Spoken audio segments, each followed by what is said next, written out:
जब बीजेपी को इन फैमिलीज में से किसी की मदद की जरूरत थी तब हम बर्बादी के जिम्मेदार नहीं थे। पीडीपी के साथ तो बीजेपी का जम्मू कश्मीर में रिश्ता था, तब उनको पीडीपी में कोई खराबी नजर नहीं आई,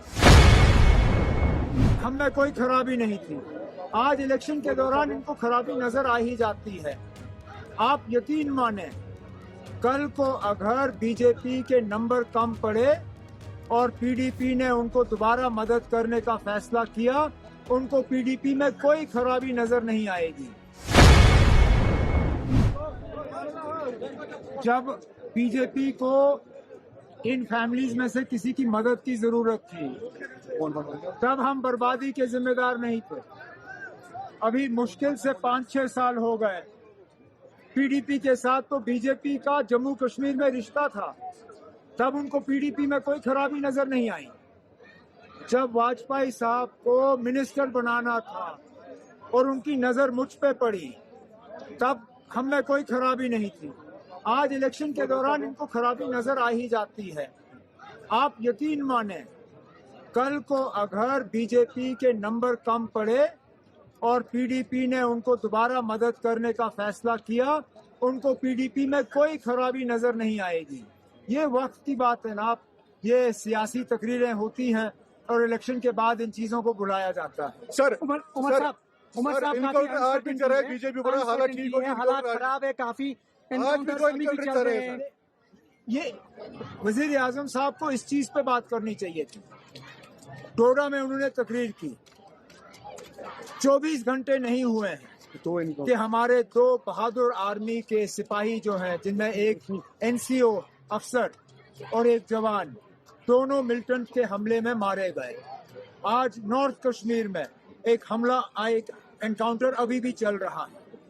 वजीर आजम साहब लोगों को गुमराह करने के लिए खानदानों की बात करते हैं। सिर्फ मौजूदा हालात की बात करें, जब 370 यहाँ से हटाया गया, उस वक्त पूरे मुल्क के लोगों को कहा गया था कि कश्मीर में बंदूक जो है वो 370 की बदौलत है, और 370 को हटाने के बाद इस बंदूक का असर रसूख जो है वो गायब होगा।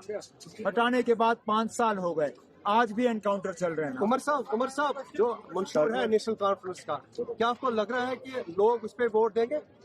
उम्मीद तो वही है ना, उम्मीद तो वही है कि लोग नेशनल कॉन्फ्रेंस का मंशूर पढ़ के नेशनल कॉन्फ्रेंस के हक में वोट डालेंगे। जब बीजेपी को इन फैमिलीज में से किसी की मदद की जरूरत थी तब हम बर्बादी के जिम्मेदार नहीं थे। पीडीपी के साथ तो बीजेपी का जम्मू कश्मीर में रिश्ता था, तब उनको पीडीपी में कोई खराबी नजर नहीं आई, हम में कोई खराबी नहीं थी। आज इलेक्शन के दौरान इनको खराबी नजर आ ही जाती है।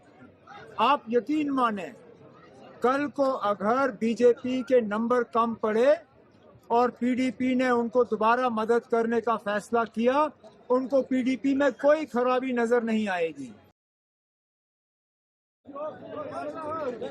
जब बीजेपी को इन फैमिलीज में से किसी की मदद की जरूरत थी तब हम बर्बादी के जिम्मेदार नहीं थे।